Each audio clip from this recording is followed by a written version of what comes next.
नमस्कार। आज है 14 जून 2021 और आज के महत्वपूर्ण करंट अफेयर्स की बात हम लोग इस सेशन में करने वाले हैं। यहाँ पे देखिए कुछ महत्वपूर्ण करंट अफेयर्स जो हम लोग आगे चर्चा करेंगे, इसको आप शॉर्ट में पहले देख लीजिए और आज के जो महत्वपूर्ण हैं उनको भी देख लीजिए। यहाँ पे जो भी आपको कराया जा रहा है GIC, UPPCS, triple S CIPET के लिए, साथ ही किसी भी स्टेट का भी एग्ज़ाम देने जा रहे हैं, वहाँ पे यदि करंट से रिलेटेड प्रश्न आएगा तो यहाँ से आपको निश्चित तौर पर प्रश्न मिलेंगे, क्योंकि यहाँ पे राष्ट्रीय स्तर पे, अंतर्राष्ट्रीय स्तर पे और आर्थिक, खेल, सभी प्रकार के करंट अफेयर्स की चर्चा यहाँ पे होती है। तो मैं हूँ दिवाकर, आप देख रहे हैं online GS bye Diwakar YouTube channel. इस चैनल पे यदि आप नए हैं तो चैनल को सब्सक्राइब कर बेल आइकन को ज़रूर क्लिक करें, क्योंकि इससे आपको जो भी यूजफुल नोटिफिकेशन है वो हमेशा मिलती रहेगी। तो यहाँ पे देखिए जो हेडलाइंस हैं हमारे पास वो कौन सी हैं। फेम सेकेंड योजना में संशोधन किए गए, जानिए क्या है फेम सेकेंड योजना। नाफ्ताली बेनेट इजराइल के नए प्रधानमंत्री बनाए गए। भारतीय मूल की पत्रकार मेघा राजगोपालन ने पुलित्जर पुरस्कार जीत लिया है। 2021 का 14 जून को विश्व रक्तदाता दिवस मनाया जाता है। समग्र शिक्षा योजना के तहत राज्यों और केंद्र शासित प्रदेशों में 7,622 करोड़ रुपए जारी कर दिए गए, ऐसा केंद्रीय शिक्षा मंत्री ने कहा। अगला पॉइंट है जो मोस्ट इम्पॉर्टेंट है आप सभी के लिए, ये है पक्के टाइगर रिजर्व। ठीक, तो यहाँ पे दिया गया है कि पक्के टाइगर रिजर्व जो है ये कहाँ पे है और क्यों चर्चा में रहा, चूँकि अभी हाल ही में चर्चित भी रहा।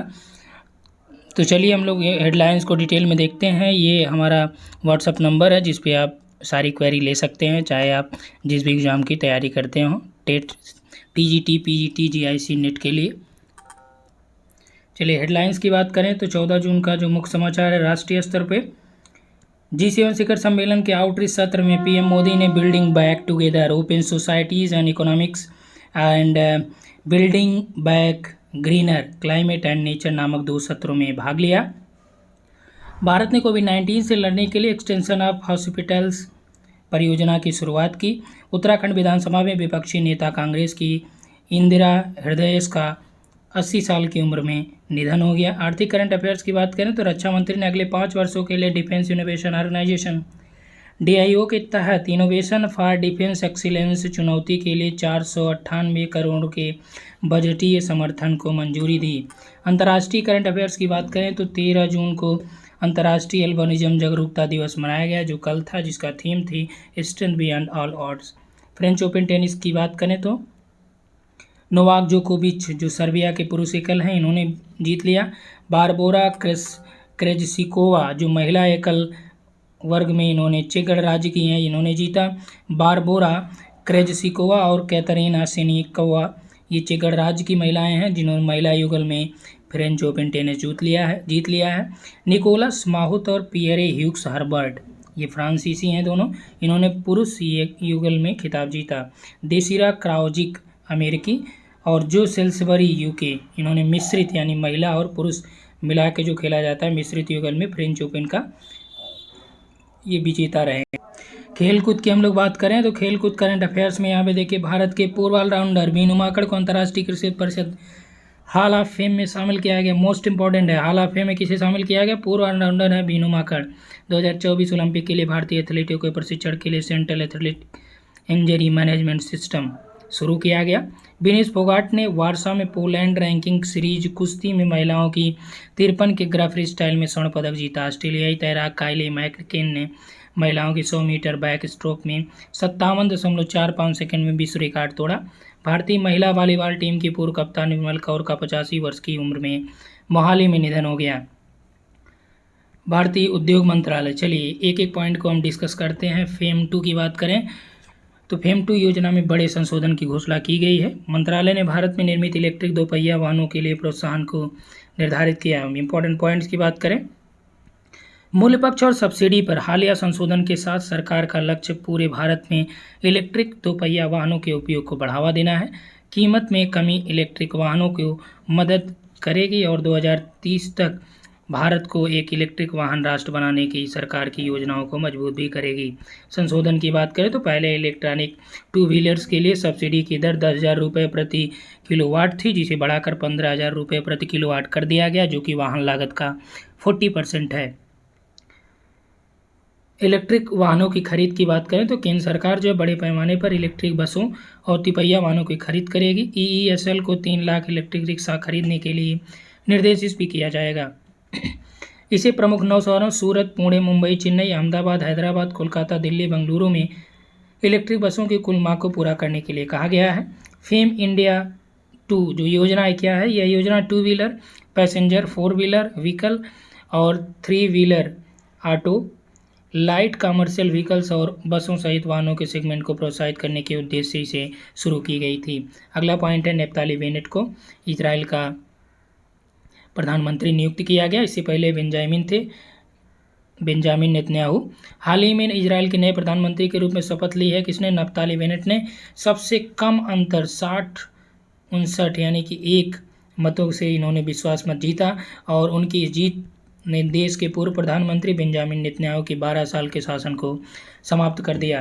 बेंजामिन नेतन्याहू इजराइल के सबसे लंबे समय तक सेवा करने वाले नेता हैं और इजराइल भी काफ़ी ताकतवर देशों में शामिल होता है। नेफ्ताली बेनेट इजराइल के पूर्व रक्षा मंत्री हैं। वे दक्षिणपंथी यामीना पार्टी के नेता हैं। उन्होंने इजराइल की संसद नेसेट में 60 से 59 वोट से विश्वास मत जो है इन्होंने हासिल किया। वे अब इजराइल के 13वें प्रधानमंत्री बन गए, ये भी इम्पोर्टेंट है। सत्ता साझा कर सौदे के हिस्से के रूप में नफ्ताली बेनेट ने सितंबर 2023 तक प्रधानमंत्री रहेंगे। इसके बाद वह अगले 2 साल के लिए यायर लैपिड को सत्ता सौंपेंगे। ठीक, बेंजामिन नेतन्याहू दक्षिणपंथी लिकुड पार्टी के प्रमुख बने रहेंगे और विपक्ष के नेता भी बने रहेंगे। नफ्ताली बेनेट के बारे में जान लीजिए, ये कौन है। नफ्ताली बेनेट जो एक इजरायली राजनेता हैं और वर्तमान में इजराइल के 13वें प्रधानमंत्री बन गए हैं। इन्हें पहले उन्होंने कई मंत्री पदों पर कार्य भी किया है। वे 2013 से 15 तक अर्थव्यवस्था मंत्री, 13 से 19 तक प्रवासी मंत्री, 15 से 19 तक शिक्षा मंत्री और 19-20 के दौरान रक्षा मंत्री भी रहे। वे अपने कैरियर के दौरान अलग अलग दलों से जुड़े भी रहे। 2013 से 18 तक वे द ज्यूस होम, 2018-19 के दौरान न्यू राइट, 2019 में यामिना, 2019-20 के दौरान न्यू राइट और 2020 में यामिना के साथ भी जुड़े रहे। अलग अलग पार्टियों के नाम भी हैं। चलिए यहाँ पे देख लेते हैं हम लोग इजराइल के पड़ोसी देशों की बात कर लेते हैं और कौन कौन से पड़ोसी देश हैं इसको भी जान लीजिए।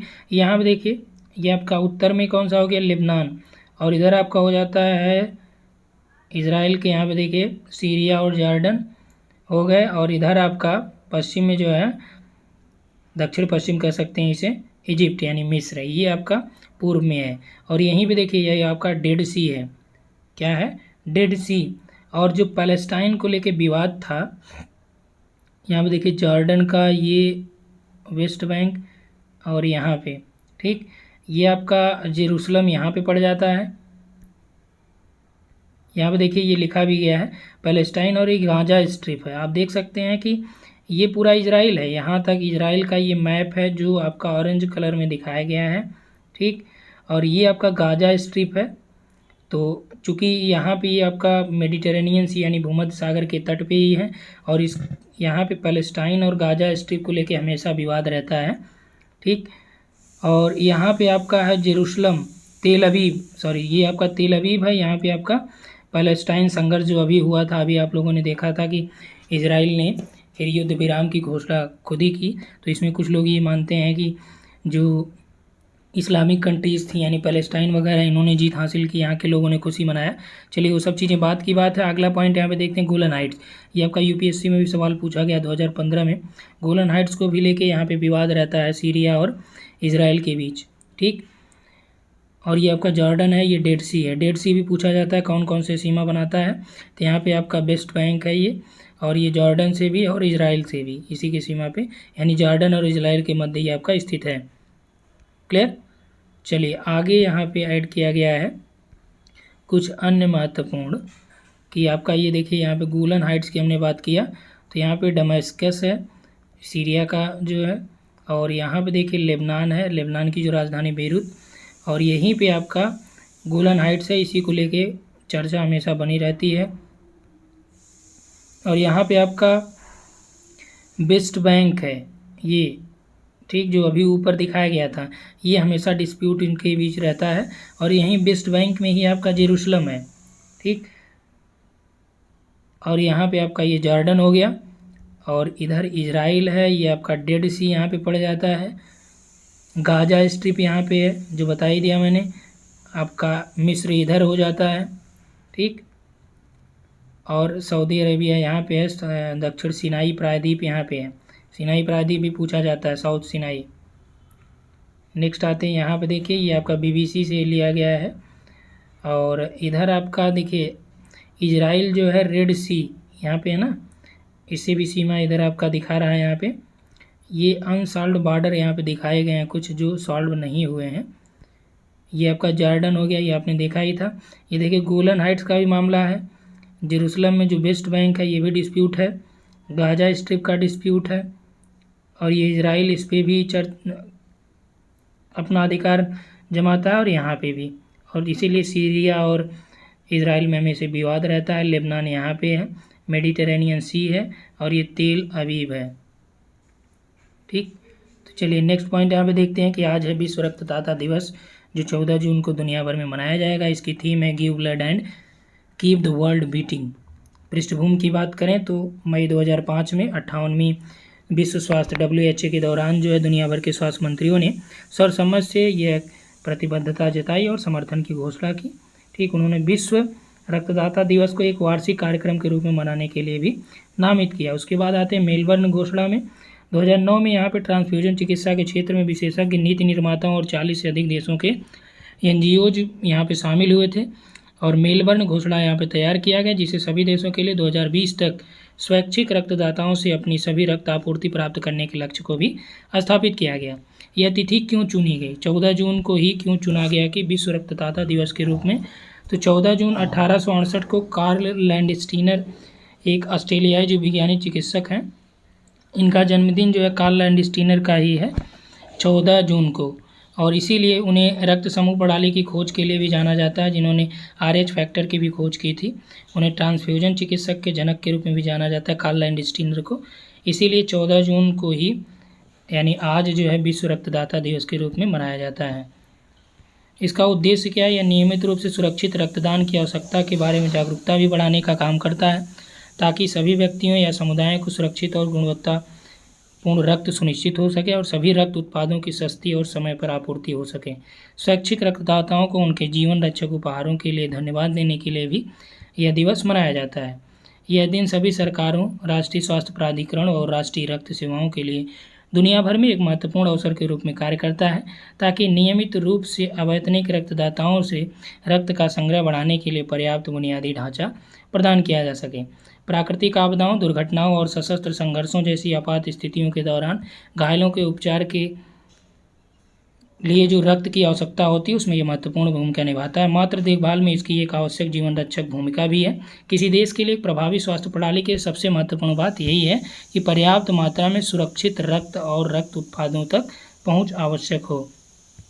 अगला पॉइंट है समग्र योजना के बारे में। केंद्रीय शिक्षा मंत्री पोखरियाल निशंक ने कहा कि राज्यों और केंद्र शासित के लिए 7,622 करोड़ रुपए की राशि जारी कर दी गई है। अब ये क्या है योजना? जो समग्र शिक्षा योजना है। तो समग्र शिक्षा योजना ये स्कूली शिक्षा के लिए एक एकीकृत योजना है। यह योजना प्री स्कूल से लेकर 12वीं तक केंद्रित है। यह योजना स्कूली शिक्षा के सभी स्तरों पर सभी के लिए समावेशी और समान गुणवत्ता वाली शिक्षा सुनिश्चित भी करती है। इस योजना को सर्व शिक्षा अभियान, शिक्षक शिक्षा, राष्ट्रीय माध्यमिक शिक्षा अभियान जैसी 3 योजनाओं को समाहित करने के बाद शुरू किया गया। ये आपका देखिए टीचिंग एप्टीट्यूड से रिलेटेड भी महत्वपूर्ण है कि जो समग्र शिक्षा योजना है किन 3 योजनाओं को समाहित करके बनाया गया है। यह योजना शिक्षक और प्रौद्योगिकी पर ध्यान केंद्रित करके स्कूली शिक्षा की गुणवत्ता में सुधार पर जोर देती है। इसके अलावा इस योजना के तहत शिक्षा मंत्रालय राज्यों और केंद्र शासित प्रदेशों को पहाड़ी इलाकों में आवासीय विद्यालय और छात्रावास खोलने और चलाने की वित्तीय सहायता प्रदान करेगी। चलिए नेक्स्ट और लास्ट जो करंट अफेयर्स यहाँ पे है, अरुणाचल प्रदेश का पक्के टाइगर रिजर्व, जिसे पखुई टाइगर रिजर्व के नाम से भी जाना जाता है, ये आपका पूर्वोत्तर के 8 राज्यों में ग्रीन सैनिकों को कोविड-19 के लिए बीमा कवर प्रदान करने वाला पहला राज्य बन गया है। ग्रीन सैनिकों यानी टाइगर रिजर्व को ग्रीन सैनिक यहाँ पे बोला गया। 8 राज्य पूर्वोत्तर में अरुणाचल प्रदेश, असम, मणिपुर, मेघालय, मिजोरम, नागालैंड, सिक्किम और त्रिपुरा शामिल हैं। इसे 7 सिस्टर्स भी कहा जाता है, जिसमें सिक्किम को छोड़ के। पार्क की बात करें तो पार्क ये 57 फ्रंट लाइन स्टाफ जिन्हें ग्रीन सैनिकों का नाम दिया गया। इनको कोविड-19 द्वारा संक्रमण के कारण स्वास्थ्य समस्याओं के खिलाफ 9 महीने के लिए बीमाकृत भी किया गया है। फॉरेस्ट गार्ड भारत के वन्यजीवों के मामले में सबसे फ्रंट लाइन सैनिक है और वन्यजीव संरक्षण का श्रेय भी उन्हें ही दिया जाता है। इस बीमा के बारे में बात करें तो एक एनजीओ भारतीय वन्यजीव ट्रस्ट ने फाउंडेशन के सर्ज के समर्थन से बीमा राशि का भुगतान किया। एनजीओ पिछले 20 वर्षों से दुर्घटना कवर के साथ भारत के सीमावर्ती वन कर्मचारियों की सहायता भी कर रहा है। इसमें 1 लाख रुपए का बीमा कवरेज प्रदान करेगा और जो जल्द ही सेवानिवृत्त होने वाले उन्हें 50,000 रुपये तक की बीमा भी प्रदान की जाएगी। अगला है पक्के टाइगर रिजर्व। यह 1999 से 2000 में घोषित कर दिया गया था टाइगर रिजर्व के रूप में। कहाँ पे है इसकी बात कर लें तो ये अरुणाचल प्रदेश के पूर्वी जो कामेंग जिला है वहाँ पे पूर्वी हिमालय की तलहटी में स्थित है। इसे पखुई टाइगर रिजर्व के रूप में भी जाना जाता है। यह पूर्वी हिमालय जैव विविधता हॉट स्पॉट के भीतर भी आता है। यह पौधों की लगभग 2000 से अधिक प्रजातियों और पक्षियों की 300 प्रजातियों, स्तनधारियों की 40 प्रजातियों आदि का ये घर है। साथ ही यहाँ पे विश्व स्तर पर विलुप्त कई वनस्पतियों और जीव प्रजातियों भी यहाँ पे पाई जाती हैं। इसे 4 हार्नबिल प्रजातियों के अद्भुत दृश्यों के लिए भी जाना जाता है। तो पखुई टाइगर रिजर्व को पक्के टाइगर रिजर्व भी कहते हैं, ये भी याद रखिए। चलिए अरुणाचल प्रदेश के कुछ महत्वपूर्ण संरक्षित क्षेत्र भी देख लेते हैं। तो पूर्वी हिमालय में एक आपका जैव विविधता hot spot biodiversity hot spot भी है। कौन सा? Namdapha national park. यह 27 डिग्री उत्तरी अक्षांश पर तराई सदाबहार वर्षा वनों का क्षेत्र भी है। अगला पॉइंट है कामलांग टाइगर रिजर्व भी यहीं पे है। 1989 में इसे स्थापित किया गया। कामलांग वन्यजीव अभयारण्य वनस्पतियों और जीवों के लिए काफ़ी प्रसिद्ध है, जो अरुणाचल प्रदेश के लोहित जिले में है। ठीक, और जो आपका पक्के टाइगर रिजर्व ये कामांग जिले में है। अब यहाँ पे देखिए मैप कार्यक्रम है जो जयमंडल रिजर्व के लिए अलग अलग भागों की घोषणा भी करता है बायो रिजर्व के बारे में। तो यहाँ पे देखिए बायो रिजर्व में अलग अलग जोन होते हैं। तो जो कोर जोन होता है बायो रिजर्व का, उसमें क्या क्या चीज़ें हो सकती हैं, तो ये सबसे अंतरतम भाग होता है। यहाँ पे केवल इंस्पेक्शन हो सकता है, निरीक्षण कार्य किए जाने की अनुमति होती है। उसके बाद आता है बफर जोन। बफर जोन जो है ये मध्यवर्ती भाग होता है। यहाँ पे पर्यटन, शिक्षा और शोध कार्यों की अनुमति होती है। उसके बाद आता है ट्रांजिशन जोन। ट्रांजिशन जोन में यहाँ पे जो बाहरी हिस्सा होता है यहाँ पे मानव अधिवास की भी अनुमति होती है कि आदमी यहाँ पे रह सकते हैं या जो जनजातियाँ हैं ये भी यहाँ पे निवास कर सकती हैं। ठीक, अब यहाँ पे देखिए आपका दिया गया है बायो रिजर्व जोनेशन के बारे में। और जो ये आपका देखिए ये कौन सा, ये आपका कोर एरिया है। ठीक, इसमें केवल क्या अलाउ होता है, यहाँ पे देखिए दिया गया है REM लिखा है। एम का मतलब मॉनिटरिंग केवल हो सकती है, केवल निरीक्षण कार्य हो सकता है।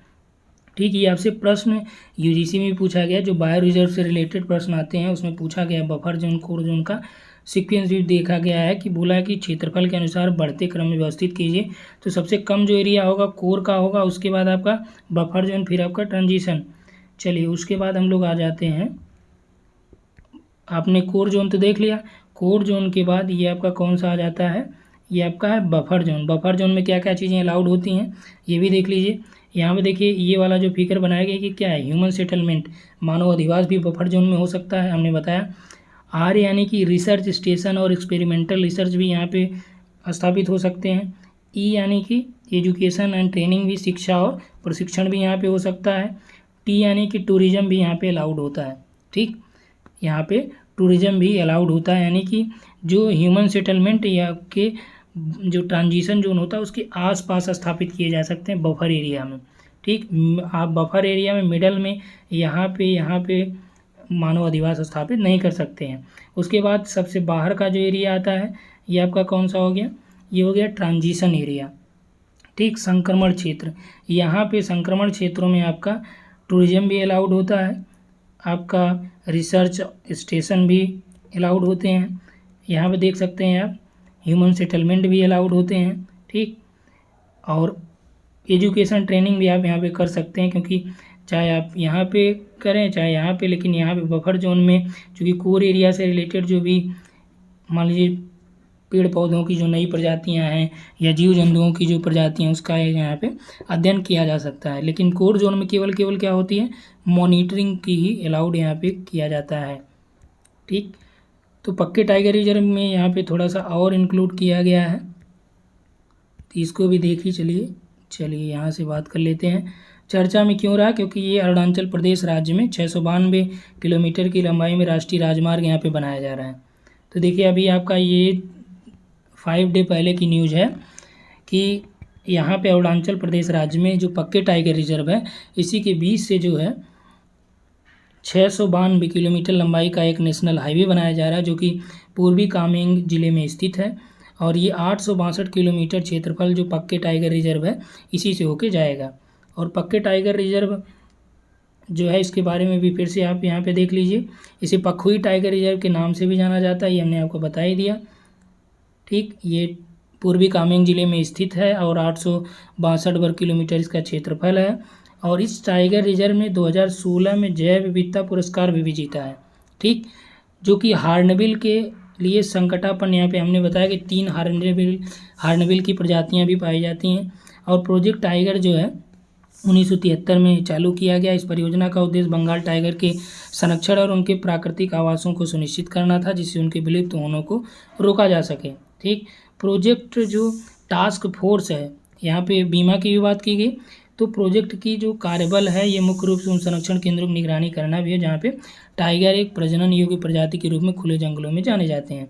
और राजमार्ग जो ये बनाया जा रहा है इसकी भी बात कर लें तो यह राजमार्ग पूर्व से पश्चिम औद्योगिक गलियारा यानी ईस्ट वेस्ट इंडस्ट्रियल कॉरिडोर भी कहा गया है, जिसका मुख्य उद्देश्य पश्चिमी कामेंग जिले के भैरामुंडा को चांगलांग जिले के मनमाओ से जोड़ता है। अरुणाचल प्रदेश की सीमा जो असम से भी लगी हुई है। ठीक, ये राजमार्ग का प्रभाव की बात करें तो इससे बनने से जो विस्थापित लोगों को कोई क्षतिपूर्ति नहीं दी जाएगी। ध्यान रखिएगा, राजमार्ग से बनने से जिनको प्रभावित जो लोग होंगे इनको कोई भी पैसे वैसे नहीं दिए जाएंगे। पर्यावरणविदों द्वारा इस बात की भी चिंता जताई जा रही है कि इस राजमार्ग को 40 किलोमीटर विस्तार पखुई टाइगर रिजर्व के केंद्र से होकर ये गुजरेगा। राजमार्ग के इस भाग से वृक्षों का भी कटाव होगा, क्योंकि जहाँ से जाएगा वहाँ वृक्ष तो पड़ेंगे। एवं टाइगर रिजर्व के महत्वपूर्ण क्षेत्र में वन्यजीवों को भी नुकसान पहुँचेगा। इसके अतिरिक्त इस राजमार्ग से पखुई से संलग्न नामेरी टाइगर रिजर्व को भी खतरा है। ठीक, नामेरी जो टाइगर रिजर्व है इसको भी इससे खतरा है। और यहाँ पे जो चर्चा में इसलिए भी रहा है, जो राजमार्ग यहाँ पे बन रहा है इस रास्ते में जिनके भी मकान आएंगे उनको ये मकान गिरा दिए जाएंगे, उनको कोई रुपए पैसे या कोई क्षतिपूर्ति प्रदान नहीं की जाएगी। नामेरी टाइगर रिजर्व की बात करें तो यह असम राज्य में स्थित है और इस राजमार्ग के समीप ही सुबनसिरी जल विद्युत जो परियोजना है, याद रखिएगा ये भी। ठीक, सुबनसिरी जो जल विद्युत परियोजना है ये भी इससे पूर्व में राजमार्ग से गुजरने वाला था, लेकिन वहाँ से इसको घुमा दिया गया है और अब ये आपका पखुई टाइगर रिजर्व से होके जाएगा। ठीक, तो आज के लिए इतना ही करंट अफेयर्स यहाँ पे हम लोग देखेंगे। ये आपके लिए काफ़ी महत्वपूर्ण करंट अफेयर्स यहाँ पे कराए गए हैं। तो उम्मीद है आप लोगों को पसंद आएगा, तो इस वीडियो को शेयर करना मत भूलिएगा। आज के लिए इतना ही, थैंक्स।